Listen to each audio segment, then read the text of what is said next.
Ako si Radyoman Buin Alguno. Kining balita hatod kanato sa Paragis Bila-Bila Herbal Capsule na ilhan isip herbal nga kapsula nga makahatag og daghang benepisyo sa kalawasan. Mao kini ang all-in-one nga herbal. Makahatag og ayuhan sa ato ang mga selula sa lawas, makatarong sa nindot nga flow ug limpyuhan nga ato ang dugo nga mudagkayday sa atong ang kasing-kasing. O karon sa ato ang balita. Natanawan sa kagamahanan ang Negros Oriental nga posibleng paubos og kumilik control alang sa nagsingabot nga piniliay. Kinihuman sa nangaging kasasayan sa mga violenteng panghitabo nga may kalambigitan sa eleksyon.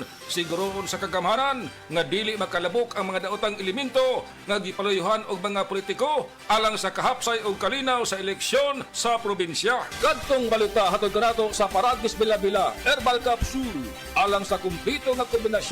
Gamita lang ang Paragis Bila-Bila plus Herbal Capsule. Paragis Bila-Bila Herbal Capsule na uban sa pagpangkape sa Paragis Bila-Bila Herbal Coffee o ang pagpanghaplas sa Paragis Bila-Bila Liniment Oil. Gama sa JFMQ Marketing. Sa Paragis Bila-Bila, di na ka mag-agwanta pa. Sa dugang kasuran, tawag lang sa 0935 641-02613. Mapalit sa Didings Pharmacy sa Manalili Street, Cebu City. Bestoy Pharmacy sa Mandawi City.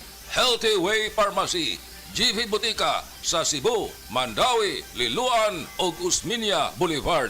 Mapalit usab sa GY Pharmacy sa 32 Usmeña Building, Usmeña Boulevard, Cebu City. Ako si Radyoman Buin Alguno, Tatak RMN.